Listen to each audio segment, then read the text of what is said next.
Bismillahirrahmanirrahim.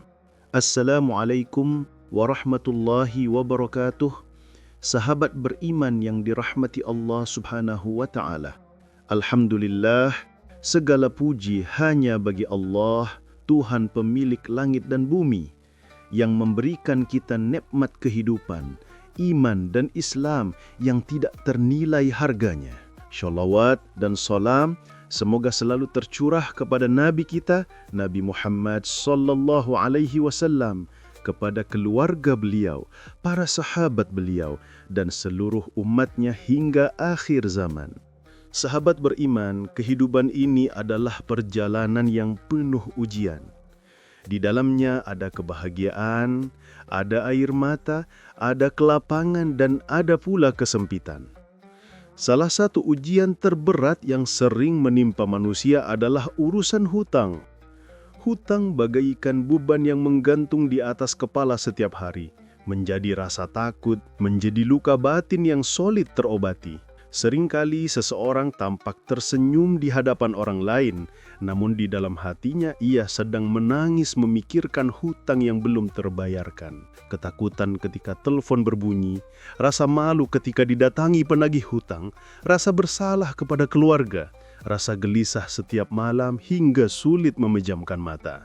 Sahabat beriman, hutang bukan perkara sepele dalam Islam. Karena hutang adalah janji yang wajib ditunaikan dan Allah memerintahkan hambanya untuk menepati janji, termasuk janji membayar hutang. Sebagaimana firman Allah dalam surah Al-Baqarah ayat 282, Ya ayyuhalladzina amanu idza tadayantum bidainin ila ajalim musamman faktubuh. Hai orang-orang yang beriman, apabila kamu bermuamalah tidak secara tunai untuk waktu yang ditentukan, hendaklah kamu menuliskannya.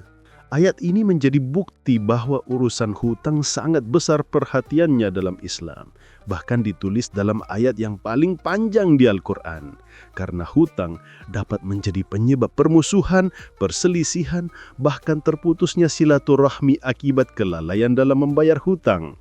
Sahabat beriman, Rasulullah SAW bersabda bahwa jiwa seorang mukmin yang meninggal dunia masih bergantung dengan hutangnya hingga hutang itu dilunasi. Bayangkan, seseorang sudah wafat, tubuhnya sudah dimakamkan, namun rohnya belum tenang karena masih memiliki tanggungan hutang di dunia. Hutang itu menjadi sekat antara dirinya dan rahmat Allah. Betapa ngerinya keadaan seperti itu. Karena di alam barzakh tidak ada lagi kemampuan untuk berusaha sebagaimana di dunia. Rasulullah SAW bahkan enggan untuk menyolatkan jenazah seseorang yang masih memiliki hutang, hingga ada yang bersedia menanggung hutangnya. Ini menunjukkan betapa seriusnya urusan hutang dalam pandangan Rasulullah dan agama kita tercinta ini. Seseorang yang tidak mampu membayar hutang, maka pahala kebaikannya akan diambil dan diberikan kepada orang yang ia hutangi. Jika pahala kebaikannya sudah habis, maka dosa orang itu akan ditimpakan kepadanya. Itulah betapa beratnya hutang di hari kiamat kelak, karena saat itu dinar dan dirham tidak lagi berguna. Sahabat beriman, banyak orang terpaksa mengambil hutang karena keadaan ekonomi yang sulit. Mungkin karena kebutuhan mendesak, mungkin karena usaha sedang jatuh, mungkin karena harus mengobati keluarga, mungkin karena ingin menafkahi anak-anaknya. Namun seringkali hutang justru menjerat seseorang lebih dalam, sementara jalan keluar terasa semakin sempit. Jangan pernah putus asa, karena Allah Maha Penolong dan Maha Pembuka jalan. Di saat semua jalan terlihat tertutup, Allah adalah sumber pertolongan yang tidak pernah mengecewakan hambanya.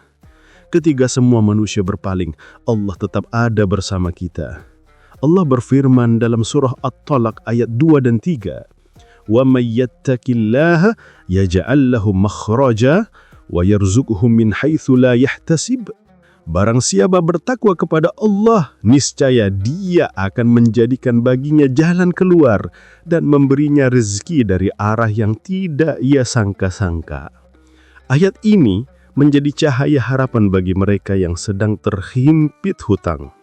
karena Allah sendiri yang menjanjikan jalan keluar dan rezeki yang datang dari arah yang tidak pernah terlintas di pikiran kita. Banyak orang mengandalkan manusia sebagai tempat bergantung. Namun manusia memiliki keterbatasan. Jika engkau berharap kepada manusia, engkau akan mudah kecewa. Namun jika engkau berharap kepada Allah, engkau akan bahagia selama-lamanya. Rasulullah SAW mengajarkan sebuah amalan yang menjadi sebab dilunaskannya hutang seseorang.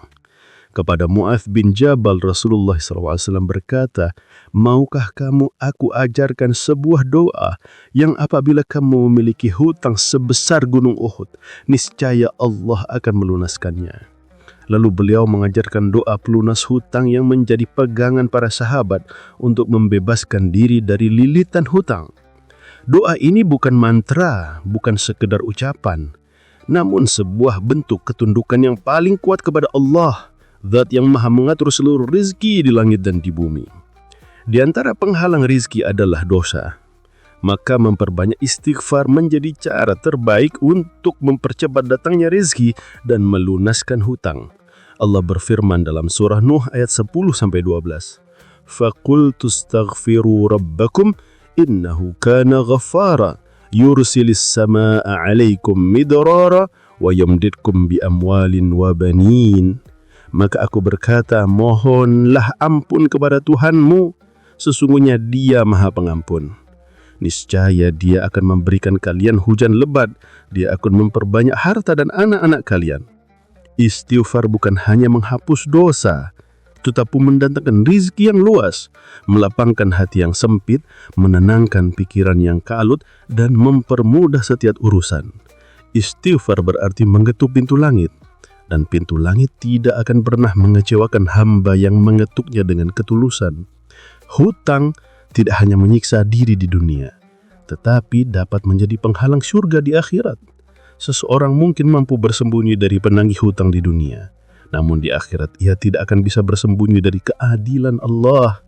Setiap hutang akan dibintai pertanggungjawabannya satu persatu hingga tuntas. Banyak rumah tangga rusak karena hutang. Banyak keluarga hancur karena tekanan ekonomi. Banyak orang yang berubah menjadi pemarah, mudah tersinggung, bahkan ada yang mengambil jalan haram karena terdasar hutang. Namun jalan haram tidak akan pernah membawa keberkahan. Yang ada hanyalah kesempitan yang terus membelit dan menambah murka Allah. Tetaplah di jalan yang halal, tetaplah bersabar, tetaplah yakin bahwa Allah bersama mereka yang bertakwa dan berserah diri kepadanya. Memohon kepada Allah dengan doa dan istighfar harus dibarengi dengan usaha. Jangan hanya berharap tanpa bergerak. Jangan hanya menunggu tanpa ikhtiar. Namun jangan pula bersandar sepenuhnya pada usaha tanpa berharap pertolongan Allah. Keduanya harus berdampingan seperti dua sayap yang membawa burung terbang di langit. Jika engkau ingin Allah melunaskan hutangmu, maka luruskan niatmu untuk melunasinya. Jangan pernah berniat untuk pura-pura lupa atau menghindar dari orang yang memberi hutang. Karena itu perbuatan zalim. Rasulullah bersabda bahwa siapa yang meminjam dengan niat tidak membayar, maka ia akan bertemu Allah sebagai pencuri. Namun siapa yang berhutang dengan niat melunasinya, maka Allah akan membantu melunasi hutang tersebut. Jika engkau sedang terjerat hutang, jangan jadikan hutang itu sebagai alasan untuk berhenti bersyukur. Karena jika engkau mampu bersyukur dalam keadaan sulit, maka Allah akan tambahkan nikmat dalam hidupmu. Allah berfirman dalam surah Ibrahim ayat 7, "La in syakartum la azidannakum." Jika kalian bersyukur, niscaya aku akan menambah nikmat kepada kalian.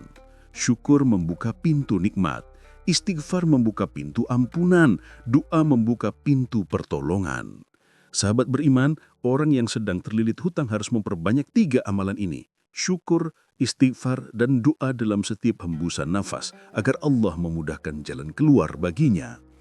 Sesulit apapun keadaanmu hari ini, jangan pernah berhenti berharap kepada Allah. Selama engkau masih mampu mengucapkan astaghfirullah, maka pintu langit masih terbuka untukmu. Selama engkau masih mampu sujud, maka Allah masih mengizinkanmu dekat dengannya. Selama engkau masih mampu mengangkat tanganmu ke langit, maka Allah masih ingin mendengar suara doa yang keluar dari hatimu. Yakinlah setelah kesulitan akan datang kemudahan, karena Allah berfirman dalam surah Asy-Syarh ayat 5 dan 6. Fa inna ma'al usri yusran, inna ma'al usri yusra. Sesungguhnya bersama kesulitan ada kemudahan. Sesungguhnya bersama kesulitan ada kemudahan. Jadikan hutang ini sebagai jalan untuk semakin mendekat kepada Allah. Jadikan cobaan ini sebagai sebab naiknya derajat keimanan kita. Jadikan penderitaan ini untuk menumbuhkan keteguhan hati bahwa Allah adalah penolong yang paling dekat. Mari kita akhiri kajian ini dengan doa penuh harap agar Allah memudahkan jalan kita dalam melunasi setiap hutang.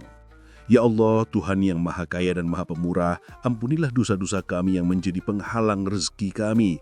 Hilangkan kesempitan di dalam hidup kami. Berikan kelapangan rezeki yang halal dan berkah. Mudahkan kami dalam melunasi setiap hutang kami.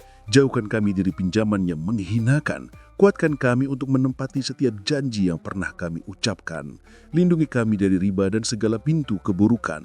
Ya Allah, cukupkan kami dengan karunia-Mu sehingga kami tidak membutuhkan pertolongan makhluk. Kuatkan hati kami dalam menghadapi ujian ini tanpa mengeluh, tanpa berputus asa, dan tanpa mengambil jalan yang Engkau murkai. Ya Allah, apabila kami meninggal dunia, jangan biarkan kami membawa hutang sedikit pun, karena kami tidak mampu menanggung beban di hari akhir kelak. Jadikan kami hamba yang jujur, amanah, dan bertanggung jawab. Jadikan keluarga kami keluarga yang Engkau ridhoi, dan jauhkan kami dari fitnah kemiskinan serta kehinaan. Ya Allah, kirimkan kepada kami rezeki dari arah yang tidak kami sangka. Berikan kecukupan dalam rumah kami, jadikan akhir hidup kami adalah husnul khotimah, serta masukkan kami ke dalam surga-Mu tanpa hisab. Sahabat beriman, semoga apa yang telah kita dengar hari ini menjadi cahaya bagi hati kita agar semakin dekat kepada Allah. Jangan lupa dukung terus tayangan kebaikan ini dengan like, subscribe, dan komentar terbaik dari hati. Nantikan video berikutnya yang akan membawa pelajaran lain untuk meningkatkan iman dan memperkuat tauhid kita kepada Allah Subhanahu wa Ta'ala. Semoga semua hutang sahabat segera dilunaskan oleh Allah dalam waktu yang cepat dengan cara yang halal dan penuh keberkahan. Wassalamualaikum warahmatullahi wabarakatuh.